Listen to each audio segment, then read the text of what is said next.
I got a lot. I got a lot. I got quite a few to. This is what we're gonna look at these.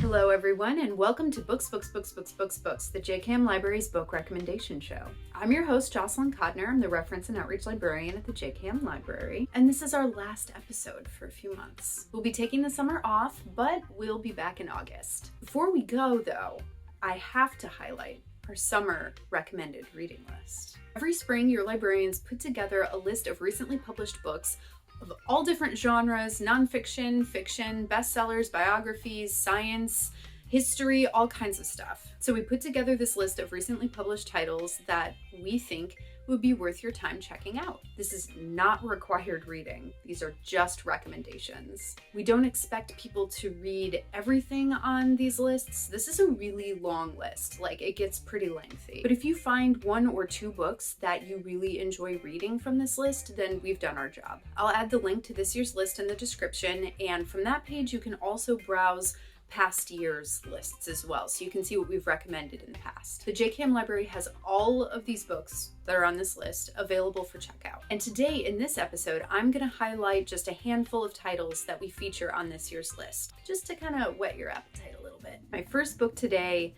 actually just won a Pulitzer. It's Stay True, a memoir by Hua Xu. I hope I'm saying that right. I'm so sorry if I'm not. Hua Xu is a Taiwanese-American author, writer. He's a staffer at the New Yorker, I believe. This memoir really, it touches on a lot. I mean, there's a reason it won the Pulitzer. It's really, really amazing. It talks about male friendships. It talks about grief after the loss of a close friend. It talks about being an Asian American kid trying to assimilate or not assimilate, or just like find some kind of community and question what is normalcy in the United States. And it's just full of emotion. And I think a thing that's really important about this book, there's a lot that's really important about this book: the immigrant story, the discussion of grief, but I think the thing really to highlight is the discussion of male friendship. There is a lack of that discussion in our media and in our culture. I think it's really important too. If those topics interest you, I highly recommend picking up Stay True. You can check it out from the JCAM Library today. My next pick today is a bit of a hot take in book form. It's How to Read Now: Essays by Elaine Castillo. So when I say that this is a hot take, here's why. I'm gonna read the inside a little bit. How many times have we heard that reading builds empathy, that we can travel through books? How often have we heard about the importance of diversifying our bookshelves, or claimed that books saved our life? These familiar words, beautiful, aspirational, are sometimes even true, but award-winning novelist Elaine Castillo has more ambitious hopes for our reading culture, and in this collection of linked essays, quote, she moves to wrest reading away from the cotton candy aspirations of uniting people in empathetic harmony and repositions it as a thornier, ultimately more rewarding work, end quote. That quote is from Vulture. Hot take. And that's a hot take that this librarian really appreciates, and I think a bunch of other librarians would agree with me.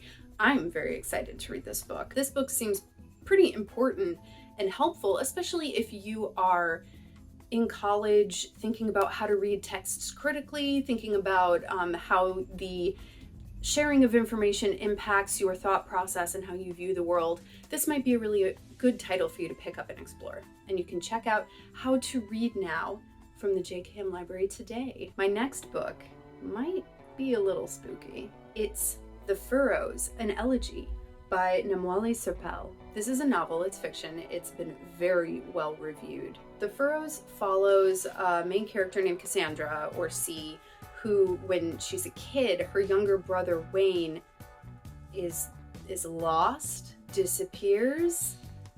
We don't know. We don't know if he's dead or not. We don't know. That's the whole point of the book.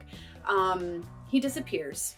They never find his body, living or dead, and she grows up to be obsessed with this loss of her younger brother. She sees him everywhere. She kind of feels a little unmoored from her own reality. And then one day as an adult, she meets a mysterious man that she feels a connection with, and his name is also Wayne. What's what's going on here? We don't know. It gets a little murky, it gets a little wild in vibes. If you're interested in a compelling read that examines grief, but also what is reality and that sort of thing, what is consciousness, how do we perceive things, do you like stories about mistaken identity, that sort of thing, this promises to be an exciting and compelling read. Kind of the perfect thing to bring on vacation, I would say, for me personally. Just putting that out there. So that's The Furrows by Namwali Serpell, and you can check it out from the JKM library today. Whew, okay, this next one. Okay, oh Lord. Everybody should probably read this. It is Poverty, by America by Matthew Desmond. So the title is Poverty, by America, and the author is Matthew Desmond. I read Desmond's Evicted years ago, and it blew my mind. It scarred me. Someone at one point labeled it as like financial horror, and I 100% agree with that. I learned a ton. From that book. That's nonfiction. This is also nonfiction. That book taught me how the process of eviction is just this never-ending like tide pool, like that sucks you down, like spiraling down to the depths of hell, basically. Once you are evicted, the system is rigged against you. It is very difficult to find housing, to find a home, and all of the horrible things that come from that. I am sure that this book is similar in that it is going to be a tough hang. But Poverty, by America is basically about systemic poverty in this country. How we generate it, how we maintain it, we support the system of poverty. And once you are in poverty, the system makes it very difficult for you to bootstrap yourself out of that, basically. We do have another book that we recently purchased called Bootstrapped that talks about that idea of how like bootstrapping your way to the American dream isn't really a thing. Kind of never was. But Poverty, by America really does examine systemic poverty and all of the little details that those of us who have not experienced it probably don't know. So even though this is difficult, I myself am going to like wait a hot beat before I pick this one up, make sure I'm in a good frame of mind, make sure I have very comforting snacks around me. But I think it is extremely important to read. I learned a lot from Evicted. I know I'm going to learn a lot from Poverty by America. You can check this out from the JKM library today, and I hope you do. I really hope you do. I'm really excited about my last pick today that I will be talking about, and it is called The View from Somewhere: Undoing the Myth of Journalistic Objectivity by Lewis Raven Wallace. So the title kind of describes this pretty well.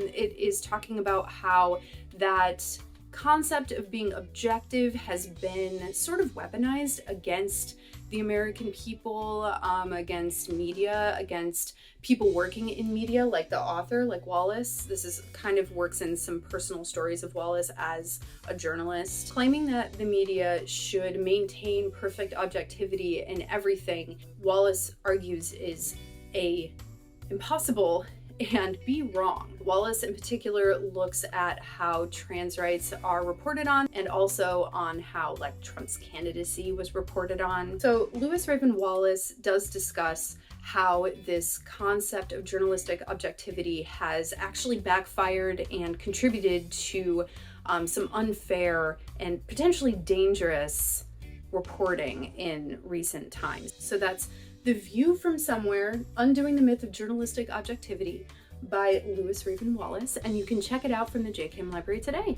Whew, that was a lot of books.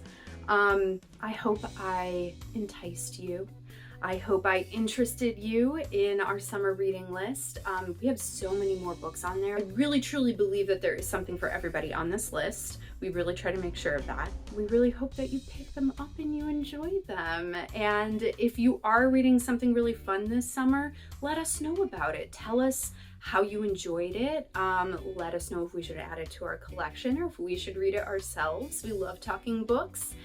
So yeah, anytime you want to chat books, anytime you are looking for something fun to read for your own personal enjoyment, feel free to come into the library. We're here for that too. But that is all for this episode of Books, Books, Books, Books, Books, Books. And like I said, we're taking a little break. We'll be back in August when all of the students come back to campus. And until then, you can follow us on social media. We are on Instagram at JKM Library and on Facebook at Chatham's Jenny K. Millen Library. We do currently have some decreased summer hours, but we're still open. We're open every day of the week, and you are welcome to come hang out in the building and read and check out a book. You can also subscribe to our e-newsletter, The Page Turner. That's where you'll get a bunch of good updates about the library, about the building, different resources and events that we have going on, things like that. We also include all of those same things for the archives as well. And again, my name is Jocelyn, and if you ever have any kind of question at all, you can always ask a librarian. Happy reading.